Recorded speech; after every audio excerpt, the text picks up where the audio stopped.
It is Friday night. I am Neil Atkinson. This is the Anfield Wrap. We are in association with Erdinger. We are delighted to be in association with Erdinger. I have got with me Damian Kavanagh, who's delighted by this turn of events with Erdinger. Yeah. Pleasant surprise.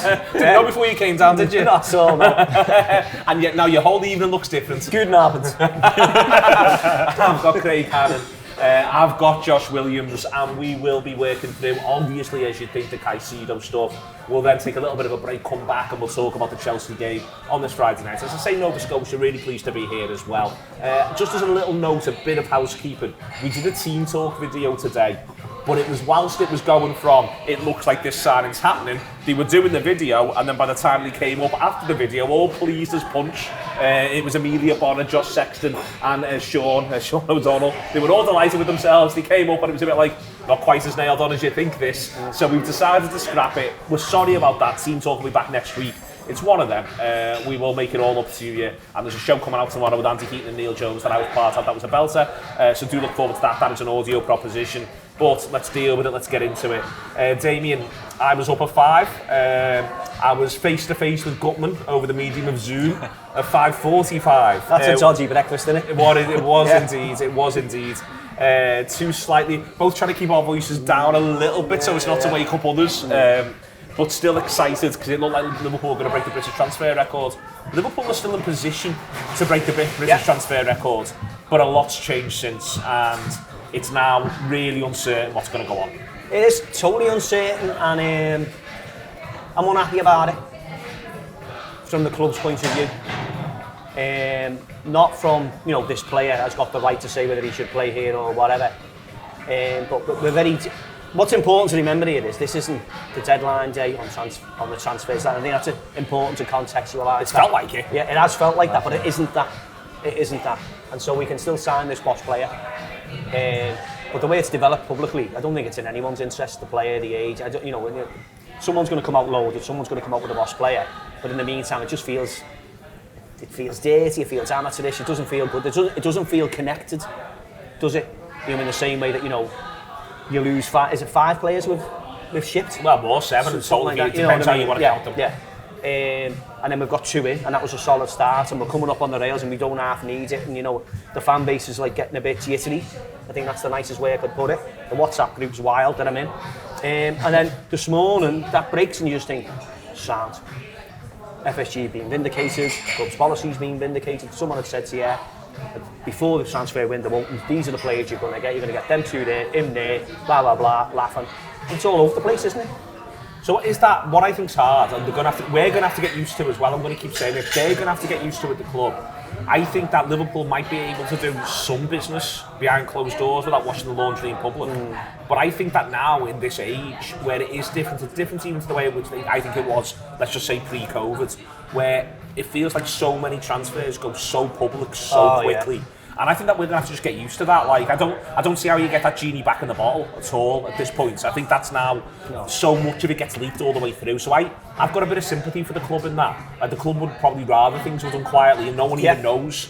And maybe it would be better for the player's reputation, but maybe his agent thinks, no, I want to turn it into a song and dance, or maybe that suits Brighton. But I just think we're going to have to cop for this. Yeah. And I don't think there's a nice version of doing it, but loads of Liverpool players in the past, I think, have ummed and ahed, or deals have nearly gone through or not gone through. You only find out about it when they're retired. Yeah, and it's almost a fly on the wall to a transfer, isn't it? It's an earnest thing. It's how the sausage is made. And no one wants to see how the sausage is made. They just want to eat the sausage. Yeah, so being of a certain vintage, I do remember a lot of speculation that John Barnes had said, if Arsenal are going to sign me, I'll take Arsenal, when he was at Watford.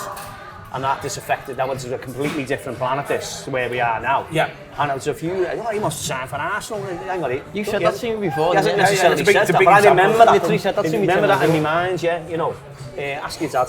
Right, okay. But basically, so that sort of thing didn't happen very often. And if that's the route you go on, you're still getting a boss player. And at the end of the result is, so if he's been, and I must say this, I'm up to certain, if this player's going to be the new Mascherano, and he's going to be the horrible fella that does all the destructive stuff, it fits in with this. narrative anyway, to fit in with this narrative. I want every single penny, and I'll go around, I'll smash everybody, and I don't care what colour shirt it is, but this is me. Do you know, and if that's part of it, then there's a positive, not a positive in that, but you understand what, you know what I mean, if it's going to be that type of signing, but it is a mess. and because it's so public, it feels like much more of a mess. And we all wish for the old days of, you get up in the morning and the signing is done, where did that come from, isn't that marvellous? But at the same time, everyone wants to know the ins and outs of everything.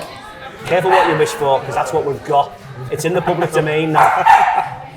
We've got a bit of dog action here in Nova Scotia. That, by the way, is a great dog. I don't know if it's in shot, but it is some dog. It's took my breath away. It's that good a dog. Josh, first and foremost on the player, I think if this does happen, and I want to see Liverpool, we talked a lot yesterday about where Liverpool are for value, quality, potential ceiling of improvement, timeliness, all those sorts of values that Liverpool look for in a transfer. Liverpool needed someone to come and play. Whether you want to call it the deep lying role, you want to call it number 6, you want to say it's next to Trent Alexander-Arnold, however you want to phrase it, Liverpool are in the market for that player. I think this is the best one they can plausibly get. So I think whatever it isn't as though they're airing the dirty laundry in public for a lad who'll feel like he's the 4th best one in the division. It's him and Rodri duking it out for which one's the best one. So I can understand that. You know, I'm glad that I'm looking at Liverpool and they are being this ambitious, this level of funding for the best one. Yeah, and I think this is part of the problem. This is going back to that kind of like the media links, and you can't keep anyone quiet, any of the agents quiet, and that, because it's a player who, like, the parent club essentially want to generate interest for. Do you want to get paid for this player because he's a top player in the end? I think he is what Liverpool needs. That's what's frustrating about it. That's why we all want him to sign. Because if you look at the makeup of Liverpool's squad right now, it's just full of attacking players, like every single department of the pitch. If you look at the midfield 2, maybe or the midfield 3 that we'll start with against Chelsea, you're looking at like Curtis Jones, McAllister, Szoboszlai. These are players who, like, 10 years ago, you're probably labelling as number 10s. Then you got Robertson. All wide players, yeah. Yeah, Robertson and Trent 10 years ago maybe could have been like wingers in the Premier League and things like that. So you've got forwards everywhere all over the team essentially. And I think that's impacting some of this kind of like the box system that we've got. I think we're forcing the play a little bit too much, accelerating the game a little bit too much too quickly. And I think that stems from the profiles of the players, and I think we just need to get in someone who is a bit more of a firefighter essentially, a bit more of like, we'll put out the fires, do the hoovering up, do the dirty work almost. Because if you look at the lads we've lost this summer, if you think of the 7 that we've lost, but mainly the 5 from midfield, think of like Milner, Henderson, Fabinho, even like a Firmino, all of them were interested in like what happens when the ball's lost here. And we've replaced them with McAllister, with Szoboszlai, attack-minded players. We need to get in someone this summer who's kind of like this, the lighthouse figure really, the Dyson that Klopp described Fabinho as. Caicedo's the ultimate target, but it comes with all this nonsense. It's a lot of nonsense. It is a lot of nonsense, yeah. And that's, Craig, that's the bit that we're going to have to sort of cop through here and work out as we record this. I sort of where Mel Reddy is, in that I think there's questions around, not put words in Mel's mouth, but where, Chelsea have got to match the Liverpool offer, it looks like, and Brighton are well within the rights to ask for that. I think there's every chance the player still ends up a Liverpool player. It just felt much more of a sure thing 12 hours ago when I was looking into Rob Gutman's eyes. Highs and lows, Neil. Highs and lows of football, isn't it? The transfer window. I think there's been a number of things today. Like when I first saw last night that Liverpool were in from, I was thinking this is exactly what I've been asking for. Like as Josh mentions, like he's exactly the kind of football that we need. We need in this system. He is a firefighter. He's someone that can get about the pitch. Win the football at any cost, and that be his sort of like his mantra, the thing that he's about in the football team. So when I saw it, I was thinking brilliant. I was also thinking from like an ownership and a business point of view as Liverpool in terms of their transfer strategy. I was looking at it thinking this again is exactly what I was asking for. I was asking for risks, and the thing that I was worried about last week was that we were going for a footballer like Lavia, and we're going to pay him an amount for Lavia, and it was going to be for a footballer that doesn't necessarily immediately make Liverpool title contenders. Caicedo does. Caicedo's the best they could possibly have gone for, as you said earlier. Spot on. And so when Liverpool were doing that, look, if it falls through and it doesn't happen, I don't think anyone can look at the people that are running the football club and say that, kick off at them because like they've taken a punt, and it was a big punt. They've heard, whether it's through Brighton or through whoever's representatives, that there's a chance that they can get Caicedo, and they've pounced on it. Hopefully it pays off. I mean, he's at the beginning of at the end of the season, I was looking at him and thinking like he's just everything that we need.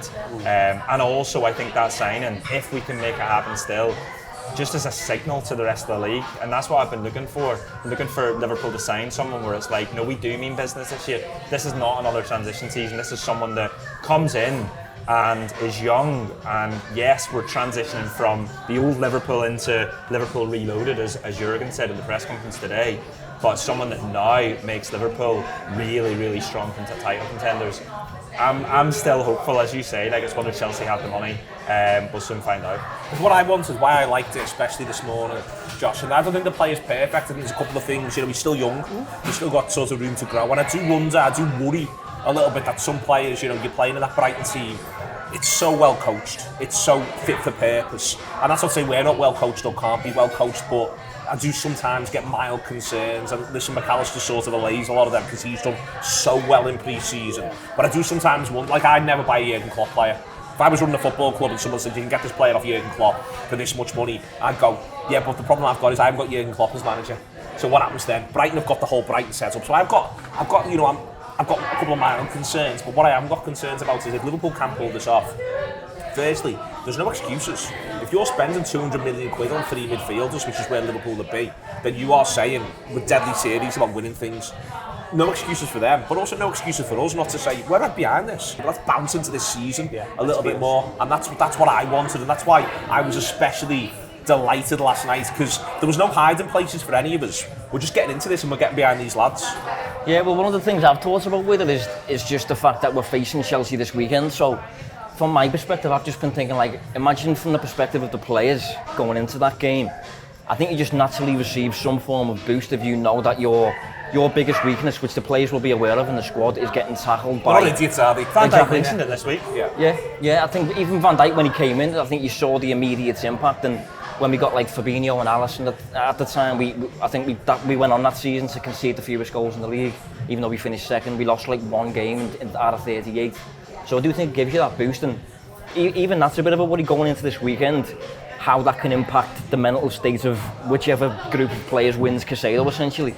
But it would have been a massive boost going into this. It still can be a massive boost. We don't know, currently the situation's a bit up in the air, innit? But it's just a shame that it couldn't have been in ahead of this weekend fixture against a club that were literally competing with Caicedo. Everyone should watch this show quick, by the way, because it looks like there's going to be developments. Yeah. Watch it quick, get it out the way before they even get near play. Listen, let's talk about the Chelsea game in a second or two. That has been our part one of the Friday night, here with you right the way through the season. Absolute pleasure. This week with Nova Scotia, we're always going to be with Erdinger. See you in a minute. And Erdinger, please.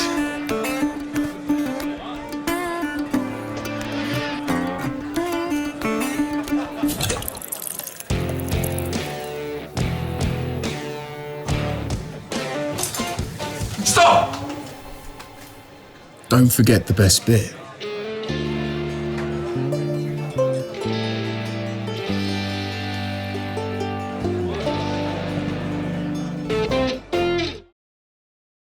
Welcome back. Here we are back in Nova Scotia, and Craig, I'm going to end up asking you if you take a point, and we're all going to talk, and I'm going to ask you all if you take a point. I'd take a point, but I think we're going to win, because I think we're better than them. I'm a risky fella. I'm a risky fella. You are a risky I'm fella. going on Sunday. And the way I've been treating this game in my head is like a cup final to me. Like, I feel as if this season, more so than seasons past, that you treat game by game. And I know managers always say that, and that's the way the players talk in interviews. But I want to sort of see Liverpool win and then bounce into the next game and build momentum like building blocks. That's what I want from this season. I'm not looking any further than the next game. But I think, if we're sort of signifying the new Liverpool and we're talking about what we want from this season, I think winning that game is a big statement, and that's what I want. And I know what you're saying, take a point, it's not a bad result, blah blah blah, but if we're saying it's a good time to play Chelsea, then let's go out and beat them and show the rest of the league that we've just beaten them. We've got 3 points. You see, I'm treating this not like a cup final, but like a fourth round FA Cup game where I'd take over and get them back to Anfield. That's the way I'm treating it. And I understand it, because I've been a bit worried during pre-season. Me and you have talked a bit about the system and just maybe not having the personnel to play alongside Trent, or just things, maybe even our current players still getting used to it not feeling as if it's as if Liverpool have been properly prepared, and they don't feel as if we're a team that are going into this game fully prepared with the personnel that we want, with the system working exactly how we want. But I still think that there's a chance that Liverpool can do big things this season, or at least be in the conversation. And I think by winning that first game, it it'll just be massive in terms of like our feeling as a fan base, in terms of going into that Bournemouth game, the atmosphere.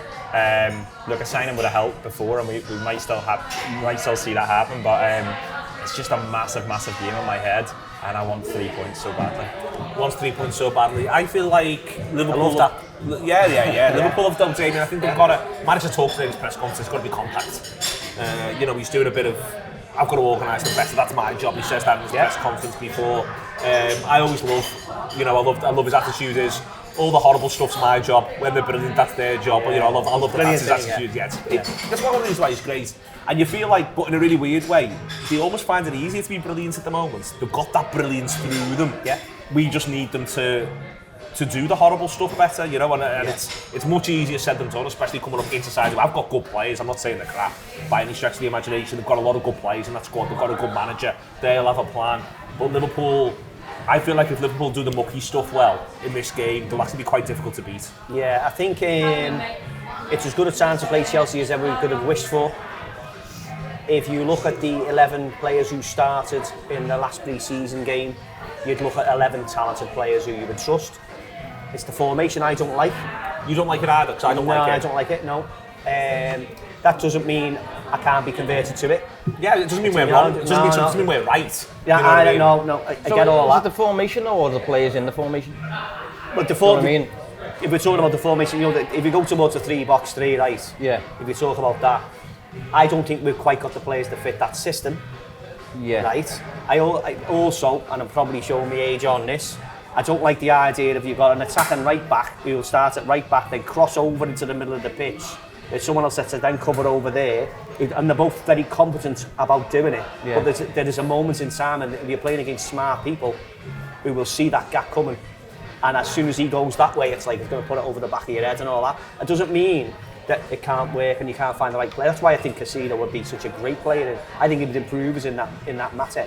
So, but I personally, if you look at the 11 who started against, can't remember the name of the German team. Darmstadt. Yeah, I should do better. It's fourth. If you put those players in a 4-3-3, it looked more structured to me, and it looked like it less risk defensively. Do you know what I mean? So I think that's a concern for me.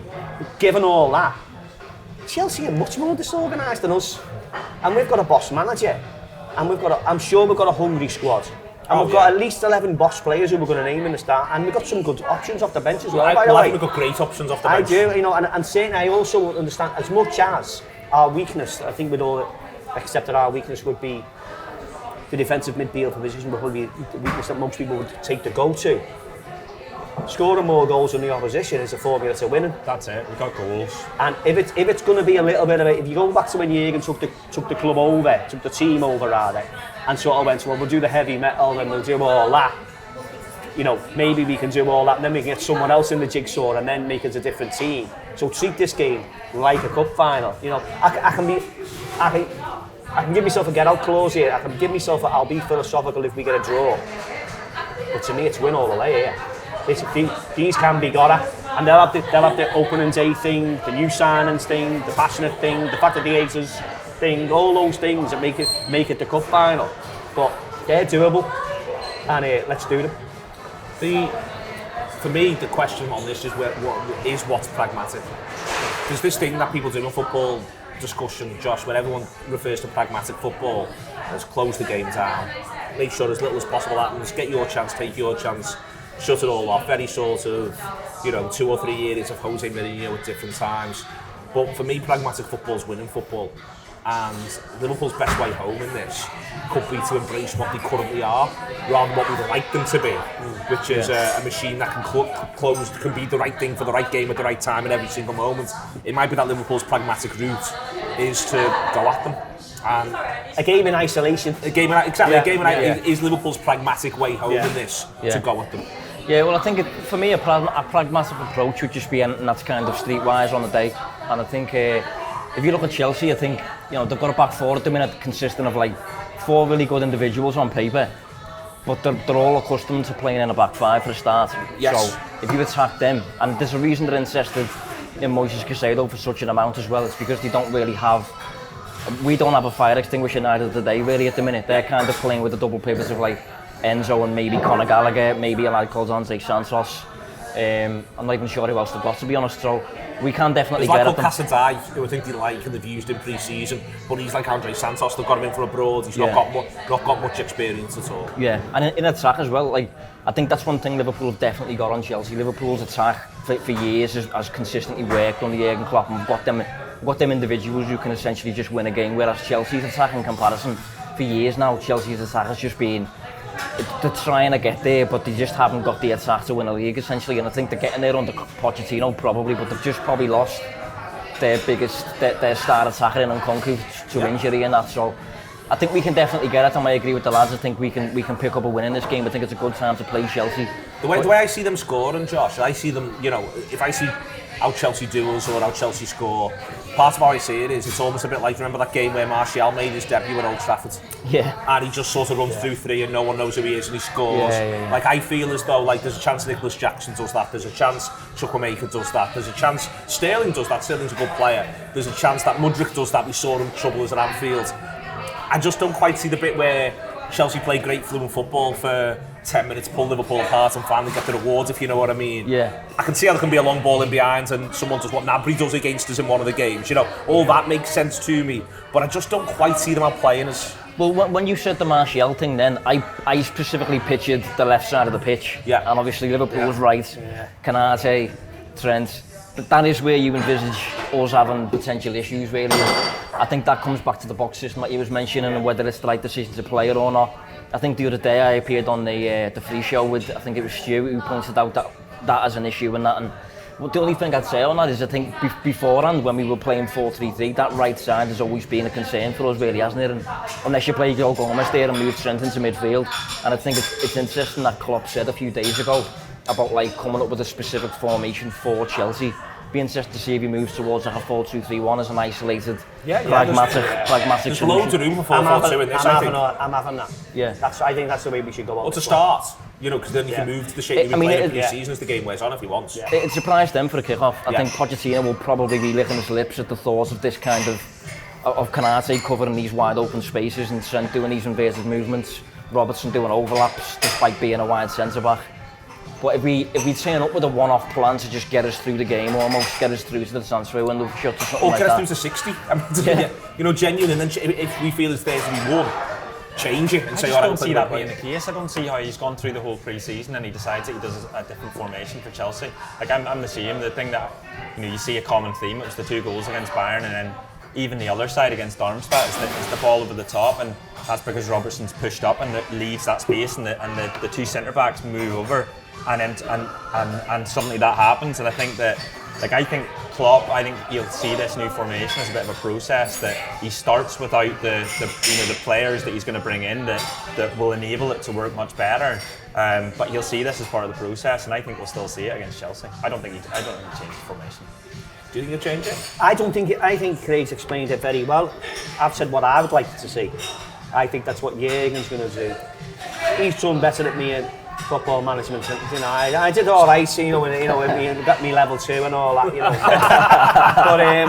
But junior football and that. But I get it, and I love managers who have principles and stick to them and do those things, And I think this could be a game where he does take the risk with that. It wouldn't be a risk to him. It's the plan, and I think we could get away with it against Chelsea. Which, if we played them away with this personnel in 2 months' time, we wouldn't get away with it because Chelsea are cohesive by this point.